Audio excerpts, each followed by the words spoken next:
from Sutton. You say this is Project Fear all over again, Jason. In what sense? No, I mean, they screamed Project Fear when the Remainers put out the facts a couple of years ago. Now Dominic Raab is saying, look, guys, you should be worried. You know, there's 334,000 companies in the UK that currently trade with the European Union. You know, if you imagine each of those has, 10 employees on average, these 334,000 companies are going to have to buy a whole stack of new software. They're going to have to learn about customs regulations. They're going to have to put stacks of paperwork together for everything they export and everything they buy, the parts and the raw materials. I mean, just the trade tariff guidance from the government runs to 3 volumes. These companies don't have customs agents and people working in-house for them, and their entire business relies on the fact that we can trade freely and frictionlessly with the largest trade bloc on the planet. Dominic Raab coming out today is a load of waffle, but it's actually really, really serious. Well, when I was listening to his speech, and David Cameron used to be guilty of this as well. As my ears were judging it anyway, there was a kind of head boy certainty about everything and the tone in which they said it, and yet, as you say, the devil is always in the detail, and I never felt we quite got to the detail with Dominic Raab there. And he clearly can't give us all of the detail of the 25 papers, but it's there's just actually 8. Well, too easy, too glib and easy to say certain things without necessarily bothering to back it up. You know, it's astounding that the government have left it this late. They announced that they were going to issue 80 of these preparedness technical notices. They put up 25 items on the DexEU website, and most of them said coming soon, coming soon, coming soon. There's actually only 8. When you look at those... Of the 25 documents, yeah. Yeah, this was up to an hour ago when I last looked. I haven't looked for the last hour. And when you open up one of them, I don't know, on farming, for example, it's just ridiculous. There's no level of detail. Go back to January, go back to March, go back to last year, and compare it with the level of detail that the EU preparedness notices put in place. And there's 68 different documents into multiple different sectors. I work in the energy sector in the UK. The EU are telling me that we will lose access to energy trading in the intraday market and the day-ahead market, which is 2 out of the 3 energy trading markets that we work with. It says that we will lose access to the balancing mechanism, which allows our voltage and the frequency of the electricity supply in the national grid in the UK to be able to be balanced. Does that mean bills going up?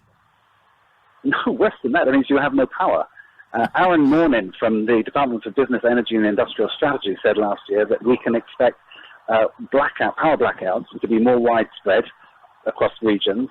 They will be expected to become more frequent, and we can expect them to last longer.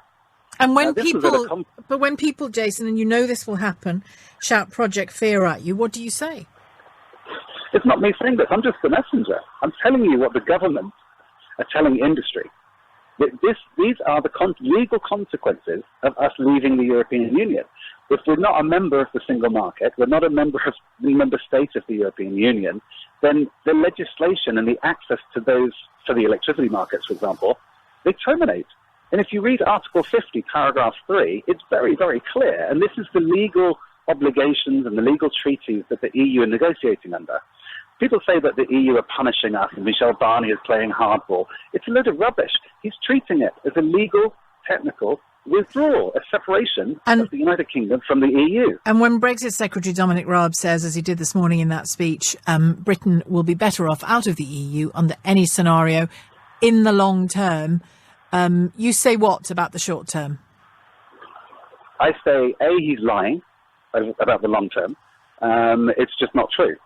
There is no possible way, there is no evidence that exists anywhere on the planet that says leaving the European Union will be good for the UK.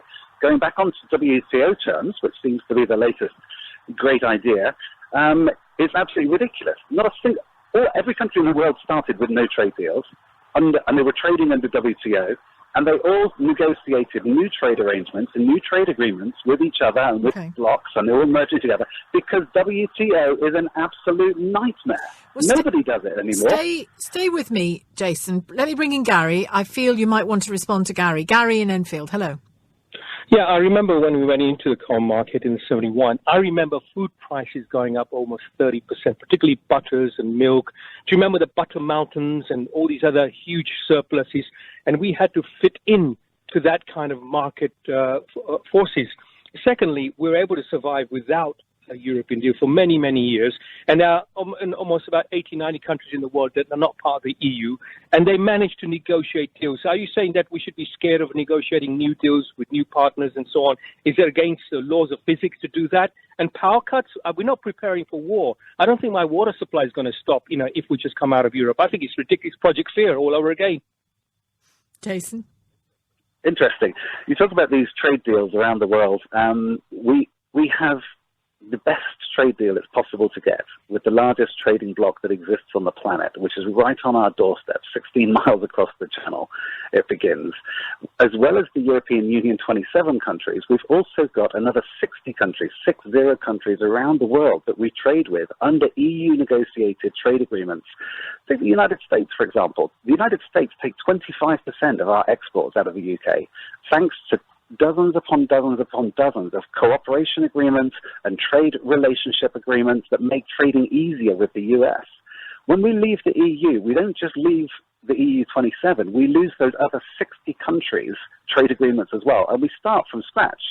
If you look at the details, you read through the 1,440 pages of CETA, which is the Canada-European Trade Agreement, there are conditions in there that Canada have agreed to that says if they make another trade deal with another large organization, another large country, or another large trade bloc that can have an effect on CETA, then CETA will need to be renegotiated. And the same thing in the Japan-EU trade agreement. We cover 1/3 of the entire GDP of the planet, thanks to our EU membership. And Jason, who are we going to trade with? You obviously have a lot of detail at your fingertips. Politically, I'm guessing you'd quite like a people's vote, would you? A second referendum, whatever people call it these days. You'd quite like that, would you? I think it's absolutely vital, Sheila. Okay. If you think back 2 years ago, we know that Vote Leave lied. We know that they overspent.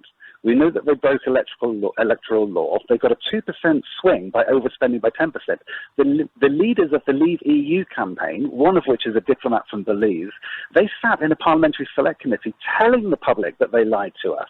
And the defence from the Brexiteers is, yeah, but Remain lied too, which makes it even more and undemocratic, the vote that we had in 2016. Gary, we've got to have a fair... Let me bring Gary back in. Gary, will you pay attention to the kind of detail that Jason is throwing out to us here, or do you just think get Brexit done? Well, we voted to come out of Brexit. Let's get it done.